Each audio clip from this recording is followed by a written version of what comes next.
Hey everyone, Reaper here again with another video.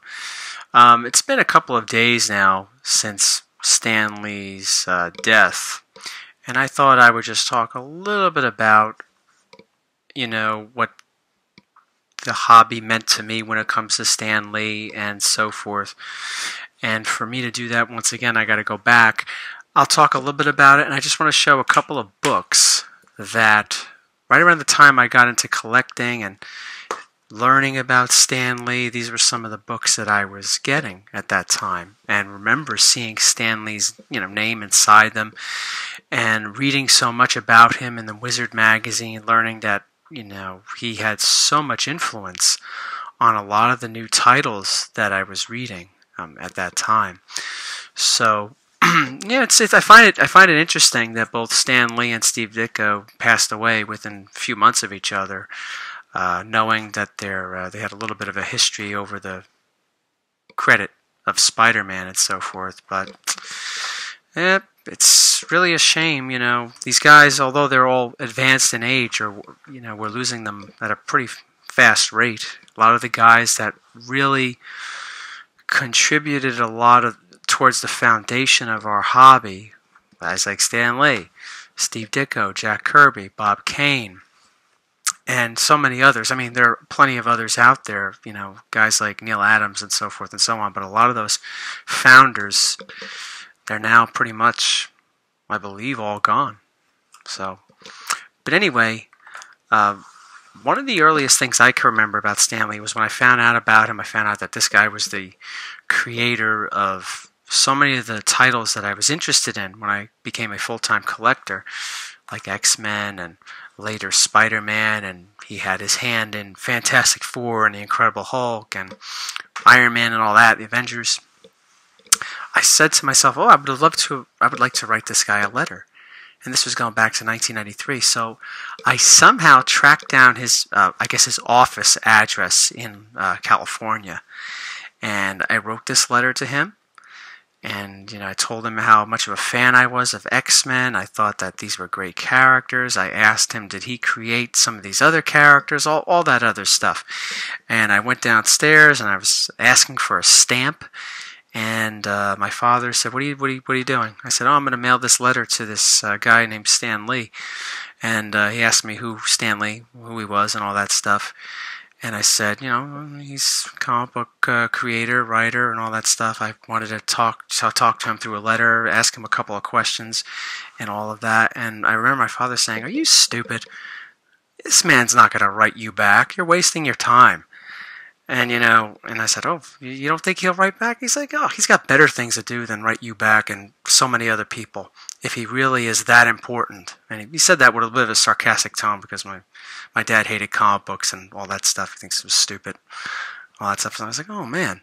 So I went back upstairs and I looked at the letter and I reread it, and all that stuff. I was like, "Oh, I don't think it's that bad." So I sort of just put it off, and I had the envelope in which I had Stan Lee's address on it, and I put the letter, I still had the letter in the envelope, obviously, and all that stuff after I had opened it to reread it, because I was starting to be a little self-conscious, like, oh no, maybe it is kind of stupid. But no, I kept it and all that stuff, and sort of forgot about it. Where the letter is today, I don't know. It might have survived. It might still be at my parents' house in the attic somewhere. Who the hell knows?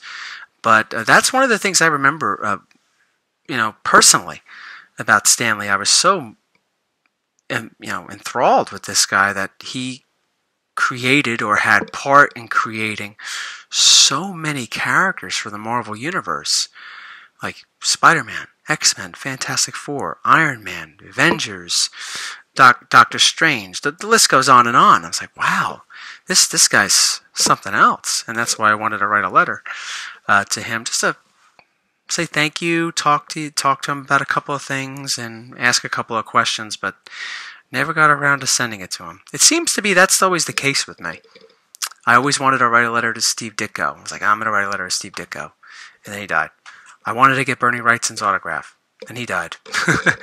But I did manage to get Stan Lee's autograph a couple of years ago on a book. So it was nice that I was able to meet him, albeit briefly. But it was good enough for me.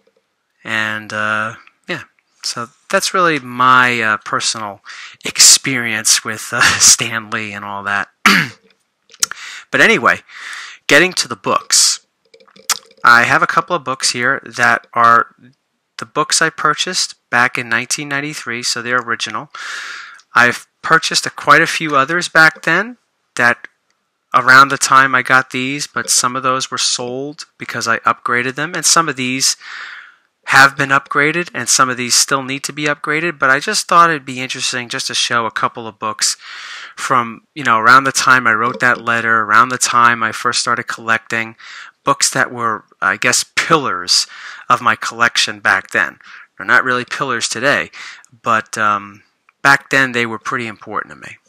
So, like I said, I was a big X-Men fan, so naturally I started with them, and this was the earliest X-Men book I had back in 1993. It still needs to be upgraded. Eventually I'll get around to doing that. But, yeah, X-Men number 3, first appearance of the Blob. Remember, I thought this was pretty cool to get. Having a book from 1963, I was like, wow, that's really cool. It's 1963. Back then was 30 years ago. I was like, man, having a 30-year-old book, that's super, super cool. And that's one of the reasons why I fell in love with flipping through the pages of these older books. It was, like I said, Patrick, he says like it's a paper time machine, but it was more of a, for me, looking at an older book that obviously came out many, many years before I was even born. For me, it was like Back to the Future, going into like this completely foreign world and just trying to see things the way people back then saw them. And I would do that by looking at the ads in these things. Seeing the ads or reading some of the stories, things that were going on back then, trying to place myself in their shoes to experience, I guess, what the 1960s were like during this time period. So that's, for me, that's one of the big things that I really like about when I open up an older book. It's not just what's inside the book when it comes to the art or the importance of the issue or whatever. It's just like I like seeing the ads. I like seeing, those Cell Grit ads and all that other stuff, or things that you could buy back then that kids of the 60s or the 50s or the 70s really enjoyed. Another book I got around that time that still needs to be upgraded, by the way. X-Men number 11, first appearance of the Stranger. First appearance, it doesn't really matter. It's just that this was a book that I was able to afford back then. So, another Lee Kirby collaboration. Now here's my original X-Men 14. When like I said, I got it around the time I got those other two. Everything here I'm showing you, I got within probably 6 to 8 months of, when I first started collecting full time. When I actually considered myself a comic book collector. Here, now this I have upgraded since 1993, but take a look at my original copy of X-Men 14. Beat to hell. The spine is destroyed, restapled like how many times? Tape pulls, all that stuff. It's complete though, but this is something that came from that era when I first started collecting. A paper time machine back to 1993, but a Back to the Future time machine to the 1960s. Some of the social things that were going on at that time. Pretty cool. There's another one I have upgraded since, but this is another one of the books that I got back then. Yeah, another beat copy, tape pull on Havoc's face. There's actually a page missing in this, and I didn't even notice that back then. I didn't, whatever. I don't know how I missed it, but I missed it. And I didn't pick up on it till years later, after I had upgraded it, so it didn't really matter. But I knew this was a book I wanted to upgrade, but this is another one that takes me back to that time. Here's another one that's been upgraded since then, and one that I got the same day I got that Havoc issue. My original copy of X-Men 60. Yeah, once again, spine is jacked up. Um, yeah, a lot of creasing, all that stuff. I believe this one is complete though, but yeah. I got two more. Now this one, I was able to get a decent copy for really cheap back then. When I started transitioning, I still liked X-Men, but then I started going into Spider-Man and all that stuff. I got this one. I think I paid like $10 for it or whatever it was. It was very cheap. It's probably like a 4.0, 4.5, whatever it is. I don't know what they go for. I have no desire to upgrade it anytime soon. And the other one, the thing I got for like $10 or something like that. Avengers 57, First Silver Age Vision. So these are just some of the books that, not only take me back to when I first started collecting, but around the time when I was really into Stan Lee.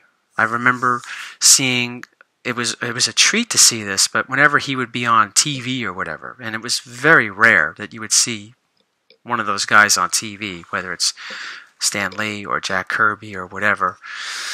But when you see him on TV talking about what he created and all that stuff, that was an event for me back then, and I remember seeing it. I remember seeing some specials like that would pop up on occasion. Don't remember what channel, but I remember it from back then. So, yes, once again, I know it's sad that we lost Stan and all that stuff, but we could remember for all the great things that not only he's given the comic book community, but just us and when it comes to memory. Okay? So, thank you for watching, everybody, and take care. Rest in peace, Stan Lee.